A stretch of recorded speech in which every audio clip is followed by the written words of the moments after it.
baseado no livro Iniciação Humana e Solar, capítulo 8. Sobre o caminho do discipulado. Esta é a parte 5 de 5 partes. Os comentários são de Michael Robbins. Continuando os comentários da parte anterior. Podemos ver que Descartes está falando das qualidades librianas do ego.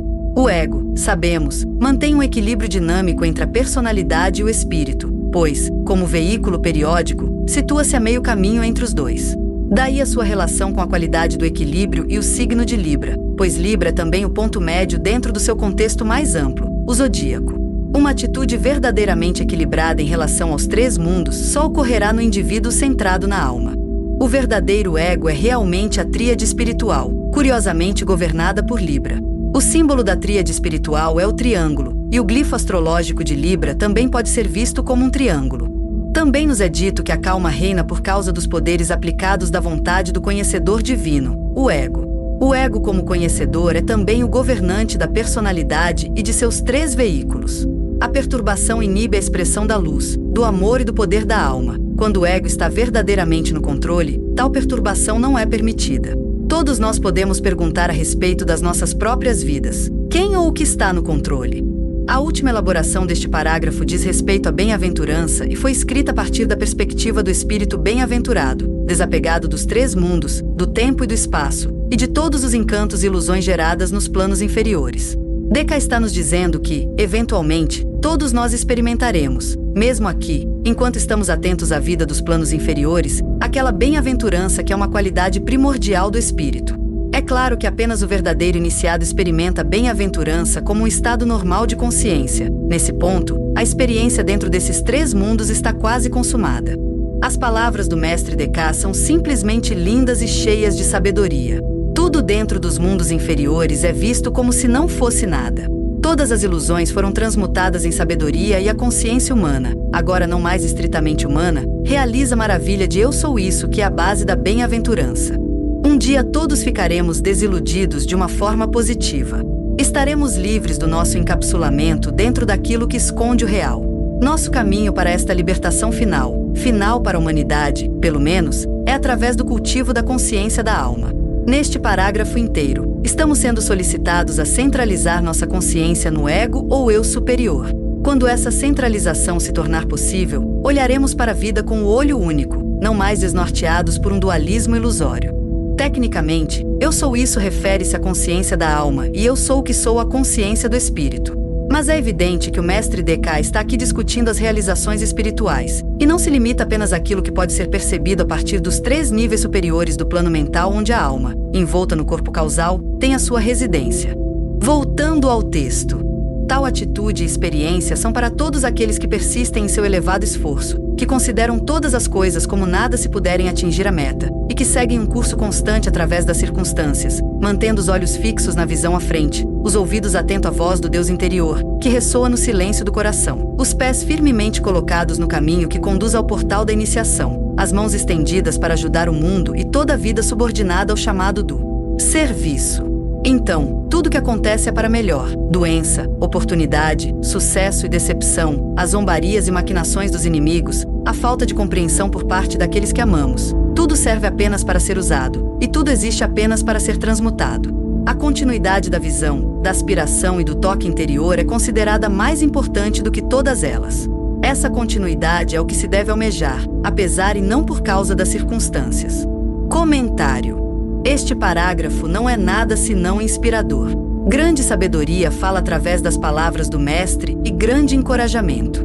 Temos apenas que persistir em nosso elevado esforço e considerar todas as coisas como nada, se pudermos alcançar a meta. Há muito incentivo à aspiração aqui, e muito do 6º raio. Dizem-nos que sem uma aspiração persistente e uma intensa concentração da vida no objetivo, não alcançaremos os estados elevados que acabamos de descrever. É claro que nós e todos iremos alcançá-los, mesmo que não façamos nada de especial e simplesmente deixemos que a maré da evolução nos leve, mas grandes possibilidades de progresso rápido terão sido ignoradas. Por que ignorar tais possibilidades? Por que são necessárias 100 encarnações, quando com 10 se pode cruzar o limiar? Folhas do Jardim de Mória, páginas 83 e 85. Podemos Vamos ver que o Mestre está invocando o discípulo único que reside dentro de nós. Esse discípulo dirige uma fonte constante e não se deixa enganar pelas circunstâncias, não se desviando para a esquerda ou para a direita. Seus olhos estão fixos na visão adiante, uma sugestão da importância da energia sagitariana para o discípulo unidirecional. Seus ouvidos estão sintonizados com a voz da consciência, que é a voz do Deus interior, o anjo solar. Essa voz mansa e delicada não é uma voz da mente inferior, mas soa dentro do silêncio do coração. Quando o coração e a alma estão alinhados e vibrantes, essa voz é ouvida. A função simbólica de diferentes partes do corpo é revelada. Os pés estão firmes no caminho que conduz ao portal da iniciação. As mãos se estendem para outros em serviço. Os olhos veem a visão, os ouvidos ouvem a voz do silêncio. A vida inteira está subordinada ao chamado do serviço.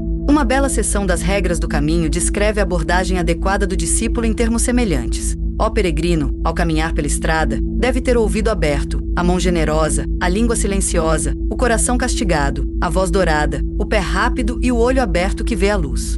Ele sabe que não viaja sozinho. Se, ao lermos estes requisitos, sentirmos o fogo da aspiração agitando-se dentro de nós, estaremos entrando em contato com uma energia que, como discípulos, nunca deveríamos abandonar. O fogo da aspiração não deve diminuir até um nível morto, não importa quantos anos tenham sido gastos trilhando o caminho.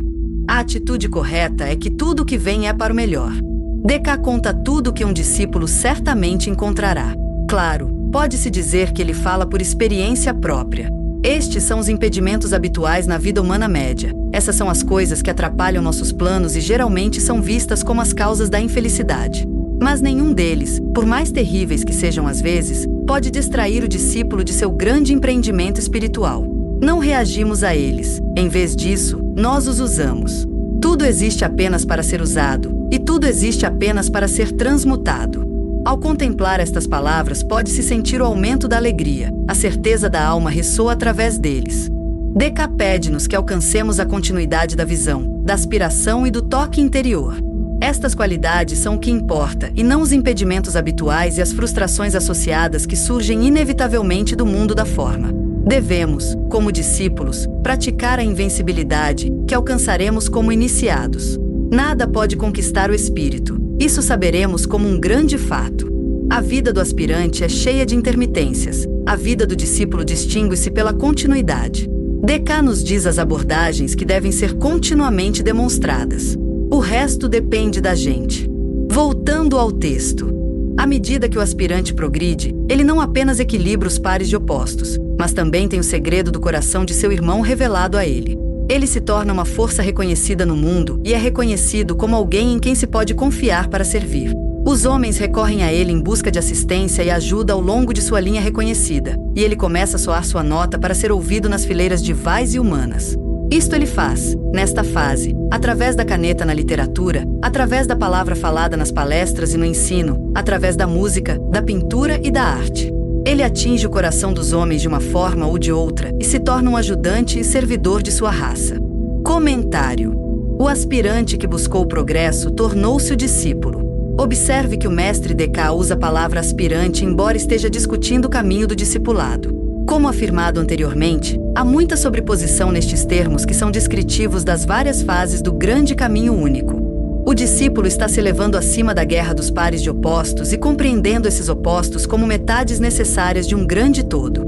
Não só isso, mas os segredos do coração de seu irmão estão sendo revelados a ele.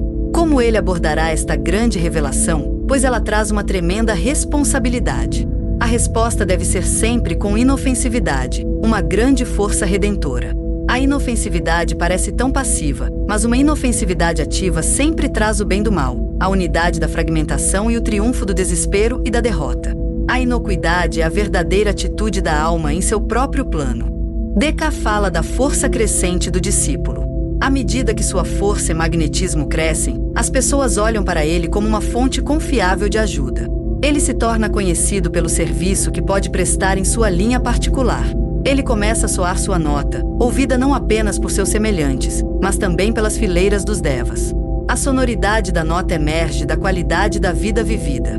São apresentadas várias formas de soar a nota: a caneta, a palavra falada, através da música, da pintura e da arte. Os métodos sugeridos trazem a nota do segundo raio, cujo símbolo é a caneta. DK não discute a espada como meio de serviço, embora em casos raros possa ser. O discípulo servidor deve alcançar o coração dos homens de todas as maneiras que puder. O serviço pertence em grande parte ao segundo aspecto da divindade, e a grande necessidade neste momento é estimular a natureza do amor dentro da humanidade. O grande segundo aspecto da divindade deve começar a ter precedência sobre o terceiro. Começamos a ver que a recompensa por persistir nas disciplinas do discipulado é o poder no serviço. Servir com eficácia é uma grande alegria. Voltando ao texto. Mais duas características desta fase podem ser mencionadas aqui. O aspirante aprecia o valor oculto do dinheiro no serviço. Ele não busca nada para si mesmo, exceto aquilo que possa capacitá-lo para o trabalho a ser feito, e considera o dinheiro e aquilo que o dinheiro pode comprar como algo que deve ser usado para outros e como meio de realizar a fruição dos planos do mestre à medida que ele o sente. O significado oculto do dinheiro é pouco apreciado, mas um dos maiores testes quanto à posição de um homem no caminho probatório é aquele que diz respeito à sua atitude e ao seu manejo daquilo que todos os homens procuram para satisfazer o desejo. Somente aquele que não deseja nada para si mesmo pode receber recompensas financeiras e distribuir as riquezas do universo. Em outros casos, onde as riquezas aumentam, elas não trazem consigo nada além de tristeza e angústia, descontentamento e mau uso. Comentário. DK continua a falar do aspirante. Consideremos o aspirante, neste caso, como o probacionista que pisou no caminho do discipulado. O dinheiro é um terceiro aspecto da energia e é, obviamente, um aspecto de serviço mais necessário no mundo moderno. A atitude do discípulo em relação ao dinheiro é diferente daquela do homem comum, para quem o dinheiro ainda é um meio de satisfazer o desejo pessoal. O discípulo vê o dinheiro apenas como um meio de serviço, um meio de promover a manifestação do plano divino. Deve ser usado para outros e ajudar a concretizar os planos do mestre. Vamos nos testar em relação a esse padrão. O discípulo não só sabe tirar os olhos do pequeno eu, mas não pede nada para o eu pessoal. Chegar a tal atitude exigiu muitos anos de renúncia motivada por um senso de valores espiritualmente corretos. DK discute o significado oculto do dinheiro. No caminho probatório constitui uma das maiores provas. No momento em que um indivíduo se torna discípulo, ele deve ter aprendido como lidar com isso de acordo com os propósitos da hierarquia. Muitos dos mestres foram homens de grande riqueza. O conde de Saint-Germain foi um deles. Ele e outros mestres tinham direito a tal riqueza porque não desejavam nada para si. Assim, receberam grande recompensa financeira e tornaram-se dispensadores das riquezas do universo. A quem dá tudo, tudo é dado. Onde os motivos não são puros, as riquezas só trazem dificuldades. Sem pureza de motivo, um indivíduo estará melhor sem eles, pois permitem ao homem impuro gratificar desejos inferiores, aumentando assim a sua obrigação kármica. E, com efeito, o seu aprisionamento nos três mundos da forma. Tristeza, angústia e descontentamento são resultados desagradáveis do mau uso do dinheiro por parte daqueles que são egoístas.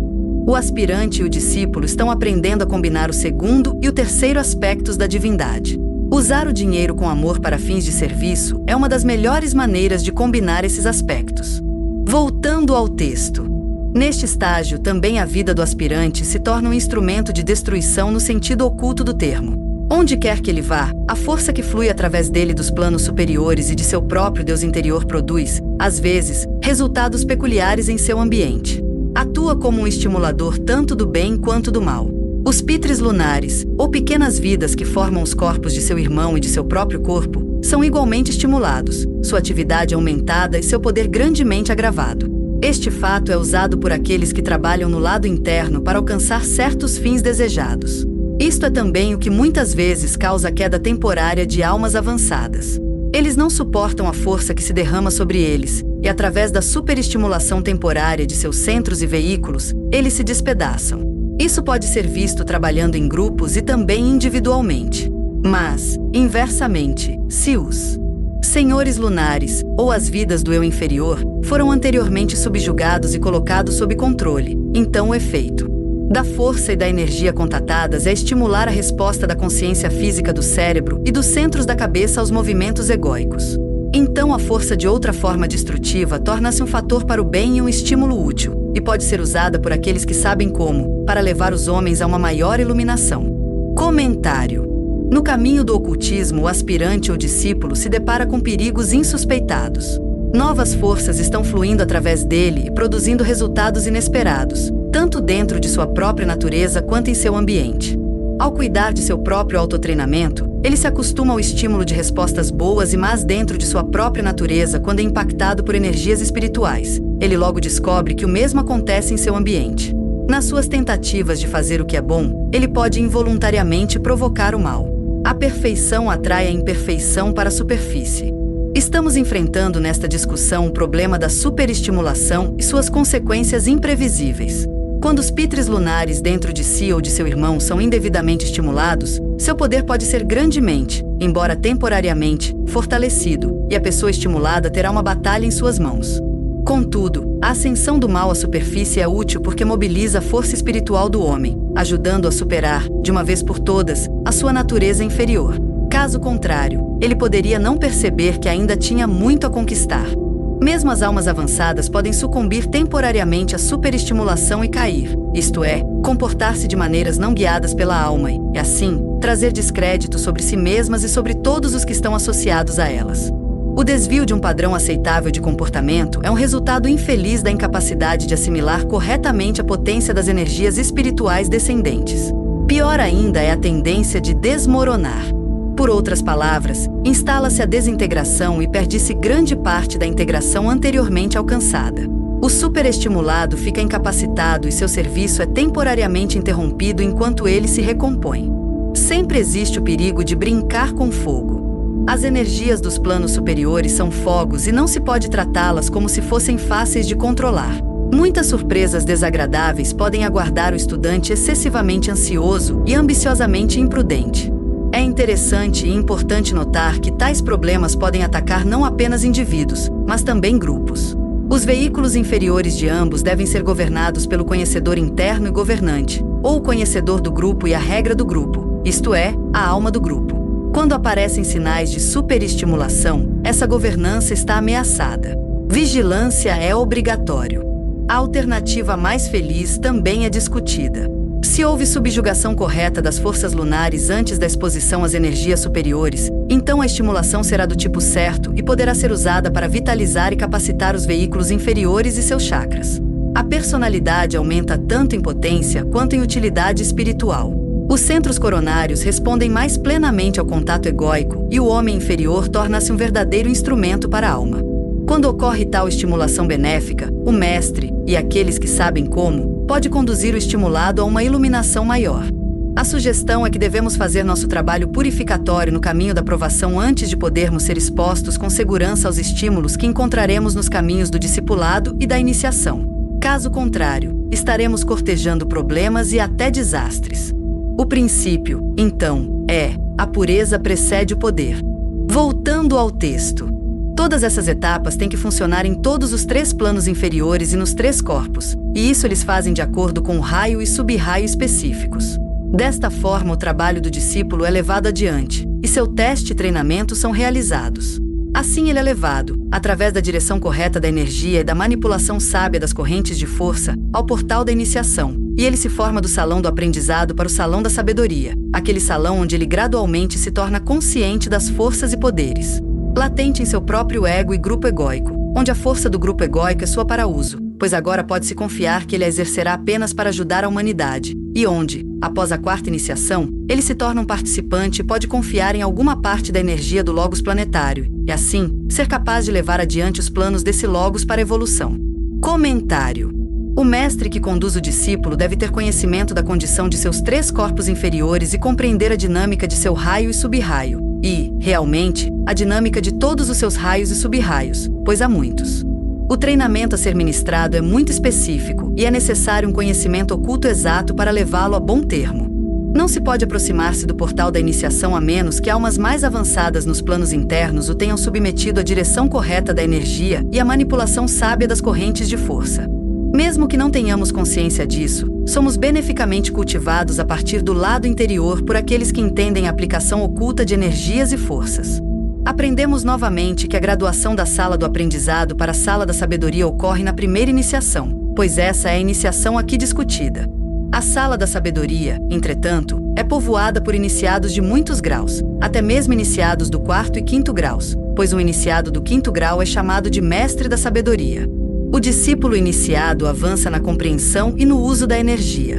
No salão da sabedoria, ele se torna consciente das forças e poderes latentes em seu próprio ego e grupo egóico. Tais forças ele agora tem permissão para exercer porque pode confiar nele para exercê-las em nome de seus semelhantes e sob a orientação de seus semelhantes. Seus superiores. Finalmente, após o 4º grau, alguma parte da energia do Logos planetário passa a ser sua, e ele é incumbido de executar certos planos que o Logos planetário procura ver realizados.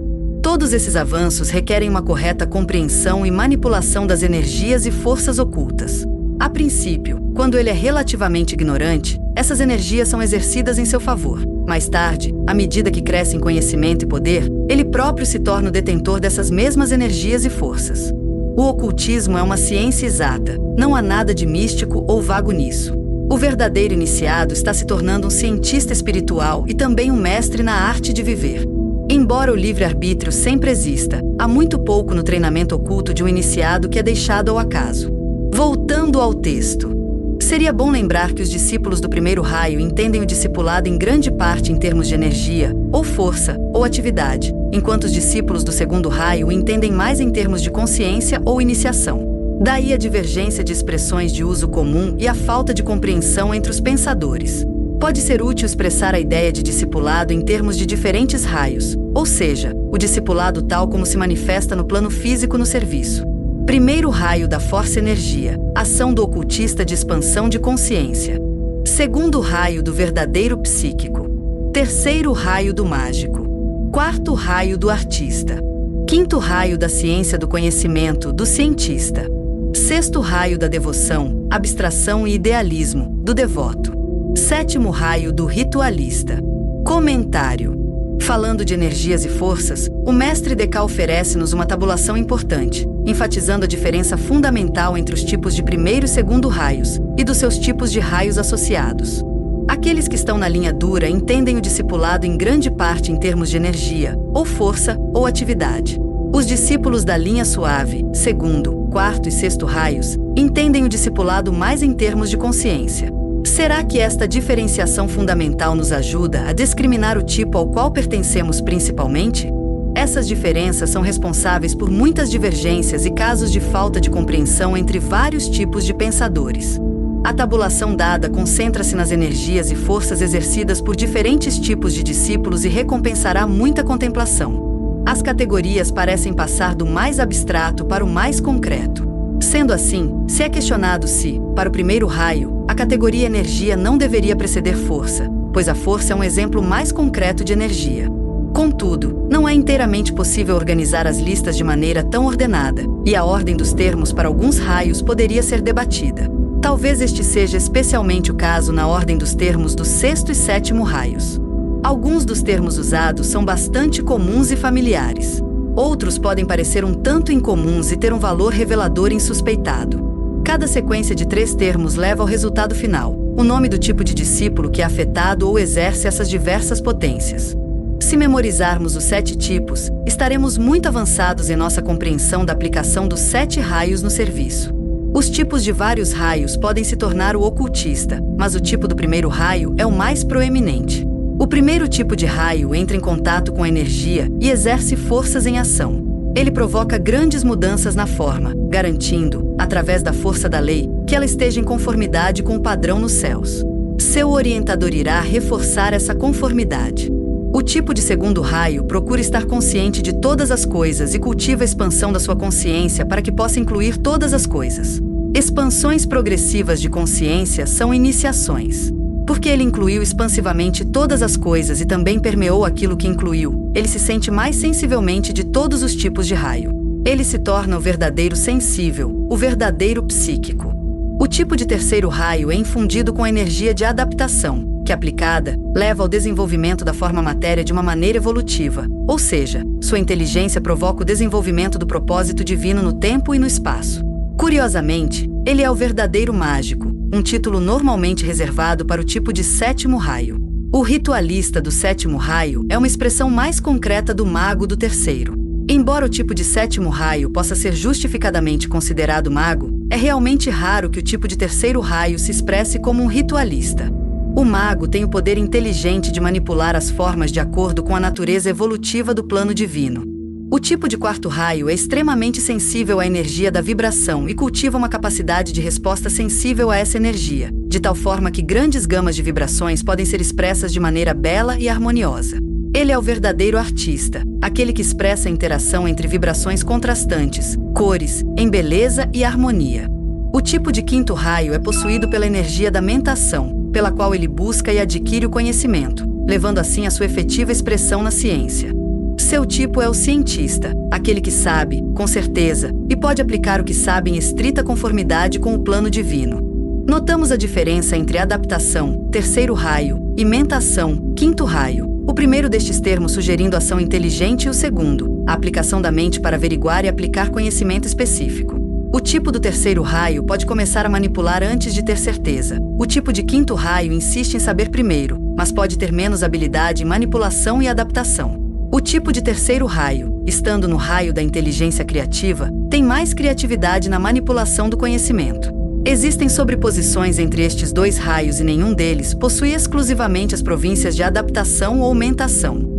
Na verdade, pode-se dizer que todos os tipos de raios estão em todos os outros tipos de raios, mas em menor grau do que a energia primária do próprio raio.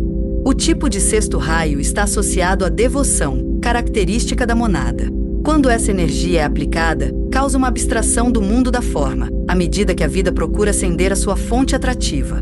A atitude daquele que ascende através da abstração até a fonte a qual ela é devotada é chamada de idealismo. Estes termos poderiam ser reorganizados, de modo que devoção e idealismo trocassem de lugar.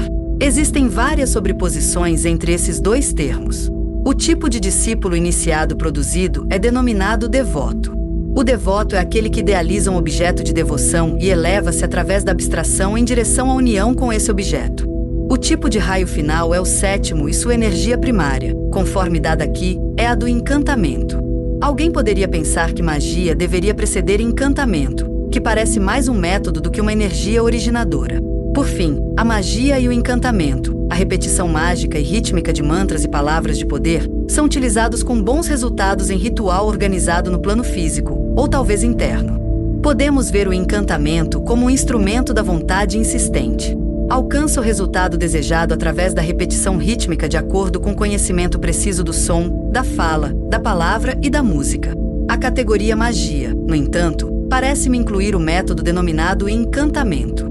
Por fim, é produzido o ritualista, aquele que é especialista na aplicação mágica e encantativa de energias específicas, através de formas específicas, para a realização de propósitos específicos. Esses pensamentos apenas arranharam a superfície para quem deseja compreender mais profundamente esta valiosa tabulação. Eu recomendaria muita reflexão e discussão sobre esses arranjos de termos, pois uma compreensão sólida dessa tabulação pode ser explicativa de muito do que é encontrado nos livros do tibetano. Voltando ao texto. Lembre-se cuidadosamente de que estamos aqui lidando com discípulos. Mais tarde, à medida que progridem, as várias linhas se aproximam e se fundem. Todos já foram mágicos, pois todos passaram para o terceiro raio. O problema agora diz respeito ao místico e ao ocultista, e à sua eventual síntese. Um estudo cuidadoso do que precede levará à compreensão de que as dificuldades entre pensadores e entre discípulos de todos os grupos consistem na sua identificação com alguma forma e na sua incapacidade de compreender os diferentes pontos de vista dos outros.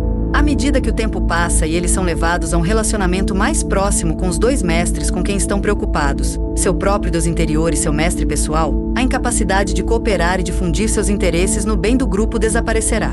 E a comunidade de esforços, a semelhança de objetos e a cooperação mútua tomarão o lugar do que agora é tão visto, a divergência. Poderíamos muito bem ponderar sobre isso, pois contém a chave para muitas coisas que são intrigantes e para muitos, angustiantes. Comentário.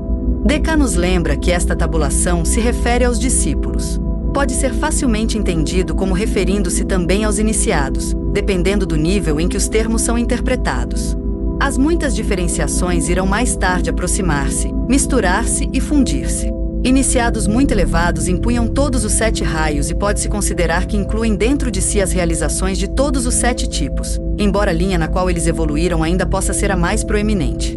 Mesmo nosso logo solar tem um raio mais proeminente, apesar de já estar realizado, pelo menos da nossa perspectiva, em todos os outros 6. É interessante considerar que todos foram mágicos ao mesmo tempo, pois todos passaram para o terceiro raio. Nem todos passaram pelo terceiro raio em suas almas ou em suas monadas, então DK deve estar se referindo aos períodos de desenvolvimento em que um raio de personalidade é proeminente durante uma ou mais vidas. Uma poderosa personalidade de terceiro raio daria ao indivíduo a possibilidade de praticar magia independentemente do raio da alma, assim como uma personalidade de quinto raio poderia produzir o artista e a personalidade de quinto raio, o cientista, etc. O problema presente e imediato que o discípulo em formação moderna enfrenta é a mistura do místico e do ocultista, nomeadamente aqueles com ênfase no segundo e no primeiro raio. A ênfase do terceiro raio foi deixada para trás, embora ainda seja influente. A harmonização do primeiro e do segundo raios é agora a questão. A tabulação é útil para nos ajudar a compreender as dificuldades que vários tipos de pessoas têm para se entenderem. E, a propósito, a palavra pessoas pode referir-se até mesmo a tipos monádicos e não apenas a personalidades. Pelo menos, DK usa o termo desta forma. Métodos para promover a compreensão podem ser obtidos através de um estudo atento dos termos. O problema de compreender mal os outros sempre envolve a identificação com alguma forma. Diferentes tipos de raios identificam-se com a forma de maneira diferente. Quando eles começam a abstrair da forma à medida que evoluem, torna-se possível uma maior compreensão dos pontos de vista uns dos outros. Esta tabulação pode ser utilizada para promover a compreensão entre os diferentes tipos de raios, pois conduz à compreensão da orientação, foco e problema de cada tipo. Surge uma afirmação muito importante, e sobre ela devemos ponderar. À medida que o tempo passa, e eles são trazidos para um relacionamento mais próximo com os dois mestres com quem estão preocupados, seu próprio Deus interior e seu mestre pessoal. Nós temos 2 mestres ao qual devemos dar a nossa consagrada atenção. O primeiro destes mestres é sempre a alma, o anjo solar. Não é menos um mestre do que o nosso mestre pessoal. Na verdade, as realizações do anjo solar estão necessariamente além daquelas de qualquer mestre humano atualmente. Isso merece reflexão. O tibetano aponta para um futuro mais harmonioso entre os tipos de raio, uma vez que a consciência de grupo e a cooperação substituam os atuais mal-entendidos e divergências. Podemos ver que o conhecimento dos tipos de raio e das suas tendências é crucial para o que pode ser chamado de ciência da cooperação que está por vir, provavelmente a florescer durante a Era da Fraternidade, que ocorrerá durante o período do terceiro decanato da Era de Aquário, daqui a mais de 1500 anos. Entretanto, é importante chamar a atenção da humanidade para a ciência dos 7 raios, para que os seres humanos possam ajustar-se com mais sabedoria às diferenças inevitáveis uns dos outros. Neste caso, um conhecimento técnico das energias ocultas servirá à crescente harmonização e unificação da raça humana.